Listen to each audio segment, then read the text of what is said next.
গতকালকে একটা চম্পকনগর একটা ঘটনা হয়েছিল, এটা আসলে কি হয়েছিল একটু বিষয়টা বিস্তারিতভাবে জানেন?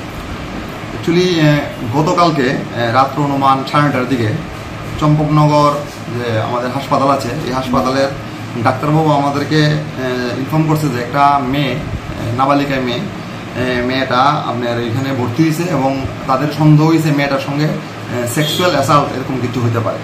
তো এই খবরটা পাওয়ার পরে আমাদের এই জিরেডা পিএস থেকে আমাদের থানার women sub inspector Urmila Mitra এবং চম্পকনগর আউটপোস্ট ওসি সঞ্জয় দেব বর্মা, তারা এখানে গেছে, হাসপাতালে গেছে, গিয়া তারা আপনার এই ভিকটিম মেয়েটা আসলো, ওই মেয়েটারে তারা মেডিকেল অ্যারেঞ্জমেন্ট করছে। তো ইন দ্য মিনটাইম মেয়েটার মারেও খবর দেওয়া হয়েছে।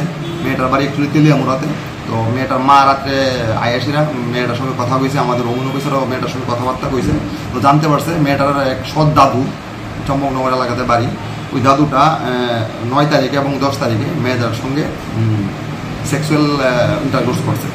তো গতকালকে রাত্রি আমার মেয়েটার মা আমাদেরকে একটা অভিযোগ দিয়েছে।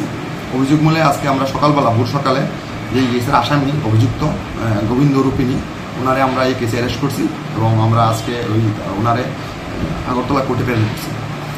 তার বিরুদ্ধে কি কি ধারা লাগানো হয়েছে? তার মধ্যে বিএনএসের 65(1) বিএনএস এবং 6 অফ পোস্কো অ্যাক্ট, এই দুটা ধারাতে এই কেসটা হয়েছে এবং জিরানিয়া থানা কেস নাম্বার 22/2025। রিমান্ড কি কোনো চাওয়া হবে? না, এটাতে রিমান্ড চাওয়া হয়েছে। আমরা অলরেডি ভিকটিমের এবং আসামির মেডিকেল অ্যারেঞ্জমেন্ট করছি আমরা এগুলা, এবং আমাদের ফরেন্সিক টিমও ভিজিট করে গেছে। আমরা এগুলা ফরেন্সিক টেস্টে পাঠাবো রিপোর্টের জন্য। মোটামুটি কি কোনো মানে প্রমাণ কি পাওয়া গেছে নাকি যে ব্যক্তি বা তার দাদুই মানে এরকম খারাপ কাজ করছে বা এরকম কি? মেডিকেল রিপোর্টই প্রমাণ পাওয়া গেছে, প্লাস যে ভিকটিম নিজেই ডিসক্লোজ করছে যে এখানে আসছিল দাদুই